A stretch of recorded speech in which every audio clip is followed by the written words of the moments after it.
कहानी शुरू होती है और हम देखते हैं एक शिप के कैप्टन को जिसका नाम रॉबिन्सन है। पहले वो नेवी में काम करता था मगर अब वो 11 सालों से एक कंपनी अगोरा के लिए काम करता है। कंपनी समंदर में डूबे और गुमे हुए जहाजों को निकालने का काम करती है। फिर एक दिन ये कंपनी कुछ लोगों को जॉब से निकालती है जिसमें रॉबिन्सन भी होता है। अचानक जॉब से निकाले जाने पर रॉबिन्सन काफी दुखी होता है क्योंकि इस 11 सालों में उसकी बीवी और बेटा भी उससे बिछड़ चुके थे। काम की वजह से वो टाइम नहीं दे पाता था और उसकी वाइफ उसे छोड़कर चली गई थी। रॉबिन्सन का 11 साल एक बेटा भी होता है मगर वो अब उसकी वाइफ के साथ रहता है। कंपनी में रॉबिन्सन का एक दोस्त भी होता है जिसका नाम कर्स्टन है। इसे भी नौकरी से निकाला जाता है। कर्स्टन पर बहुत कर्जा होता है और वो काफी परेशान भी होता है इस मामले में और वो डिप्रेशन की गोलियां भी इस्तेमाल करता है। वो सब एक दिन बार में बैठे होते हैं। कर्स्टन एक राज के बारे में लोगों को बताता है मगर इससे पहले हम ब्लैक सी के बारे में कुछ समझते हैं। ब्लैक सी 5 मुल्कों से सराउंडेड है और इसकी गहराई 2200 मीटर है।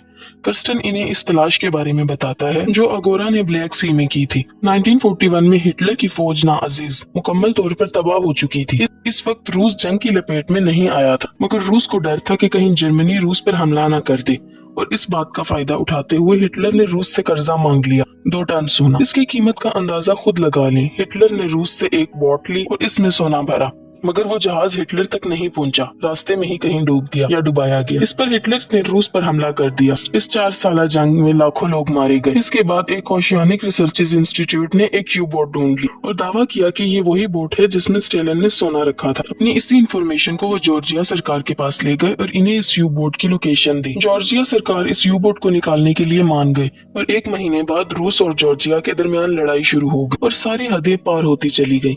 रूस को यू बोट के लोकेशन के बारे में नहीं इल्म था। जॉर्जिया को इस बारे में पता था लेकिन जब तक झगड़ा खत्म नहीं होगा कोई ब्लैक सी में दाखिल नहीं हो सकता और वो यू बोट तब तक समंदर में ही पड़ी रहेगी।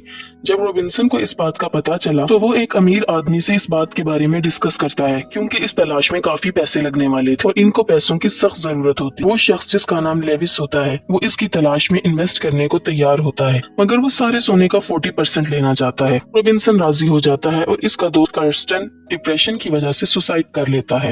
रॉबिन्सन को इस तलाश में पैसा लगाने वाला मिल जाता है। पहले वो एक सबमरीन खरीदता है जो पुराना होता है मगर इसे खरीद लेता है। रॉबिन्सन के साथ एक रशियन दोस्त होता है जिसका नाम ब्लैकी होता है। वो दोनों प्लान बनाते हैं और इस तलाश के लिए वो 12 लोगों का ग्रुप बनाते हैं जिसमें आधे रूसी और आधे अंग्रेज होते हैं। रॉबिन्सन ग्रुप में रूसी लोगों को इसलिए लेता है कि जो सबमरीन वो लेते हैं वो रशियन है और ब्लैक सी पर रशियन का ही कब्जा है तो रशियन अपने आदमियों से बचने में मददगार साबित होंगे और इस सबमरीन को चलाने के लिए कम से कम 12 लोगों की जरूरत पड़ती है। रशियन टीम में कुछ सिलेक्टेड लोगों को लेते हैं जो इस काम में काफी माहिर होते हैं। सोने की हिफाजत, इंजन की और कुकिंग के लिए कुछ लोगों को रखा जाता है। गोताखोरी के लिए उन्हें एक माहिर आदमी चाहिए होता है और वो एक पागल आदमी को रखते हैं जो कि गोताखोरी में बहुत माहिर होता है जिसका नाम फ्रीजर है। टीम मुकम्मल होने और सबमरीन को लेने के बाद वो लोग समंदर की तरफ रवाना हो जाते हैं। जब रॉबिन्सन आखिरी दफा नीले आसमान की तरफ देखता है और सबमरीन का दरवाजा बंद करके इसे समंदर में ले जाते हैं, ग्रुप का हर एक आदमी अपनी पोस्ट संभाल लेता है और सोने की तलाश में निकल जाते हैं।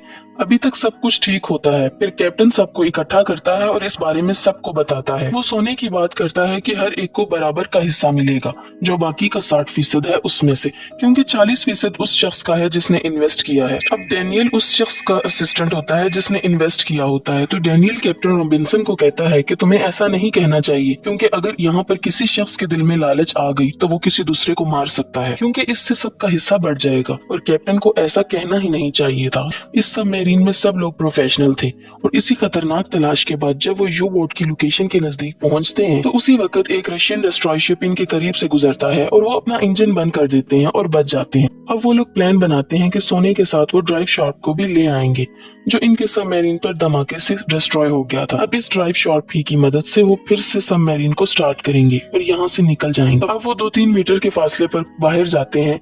वहाँ पर वो यू बोट को ढूंढ लेते हैं। वो यू बोट जिसमें 2 टन सोना था वो इसके अंदर जाते हैं और ड्राइव शॉप को भी पा लेते हैं। जो ट्रॉली वो अपने साथ लाए थे वो ज्यादा वजन नहीं ले जा सकती, मतलब वो सिर्फ ड्राइव शॉप के लिए ही आए थे मगर फ्रीजर ड्राइव शॉप के साथ इसमें सोना भी भर लेता है जिससे इस ट्रॉली का वजन काफी बढ़ जाता है और इसे धकेलने में काफी जोर लगता है। वो इस ट्रॉली को वापस सबमरीन के तरफ ले जा रहे होते हैं मगर रास्ते में एक बड़ा गड्ढा आ जाता है। वहाँ इनसे ट्रॉली बेकाबू हो जाती है और जो भी सोना इसमें था सब गिर जाता है। सिर्फ ड्राइव शॉप ही बचता है। फ्रीजर अब ड्राइव शॉप को लेकर आता है। सोना खो देने की वजह से सब लोग बहुत उदास होते हैं। और वो सबमरीन को सतह पर ले जाने की तैयारी करते हैं।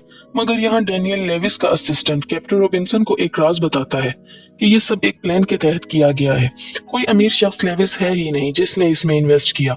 असल में अगोरा ने जॉर्जिया से समझौता किया था, तो वो लोग बोट को नहीं निकाल सकते, इनको खतरा है। तो अगोरा के लोगों ने ये प्लान किया था और कंपनी के सभी काबिल लोगों को निकाल दिया, जिससे तुम लोग मजबूर हो गए और पैसे और इस कंपनी से बदला लेने को तैयार हो गए। अगोरा ने कर्स्टन को $30,000 दिए ताकि तुम्हें इस कोच के लिए रजामंद कर ले और तुम आसानी से फंस गए। और जैसे ही तुम लोग सोना लेकर ऊपर जाते, अगोरा तुमसे वो सब ले लेता और तुम सबको गिरफ्तार कर लेता।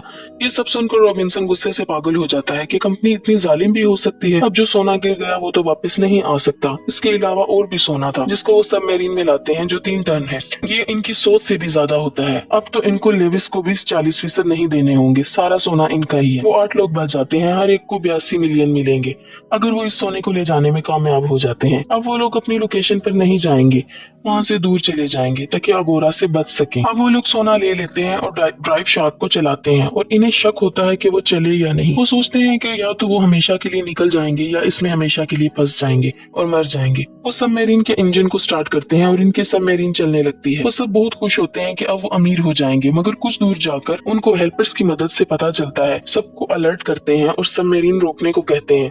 वो इसे रोकने की कोशिश करते हैं और मुश्किल से इसे रोकते हैं। मैप में कोई गड़बड़ हो जाती है और वो लोग चट्टानों में फंस जाते हैं। वो इन चट्टानों को पार कर सकते थे क्योंकि इनमें से वो 40 मिनट में से निकल सकते हैं।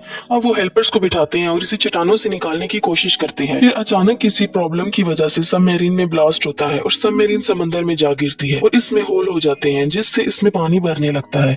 सब लोग पानी को रोकने की कोशिश करते हैं मगर वो कुछ नहीं कर पाते। इस हादसे में सब लोग मारे जाते हैं। रॉबिन्सन और उसके 2 साथी बचते हैं।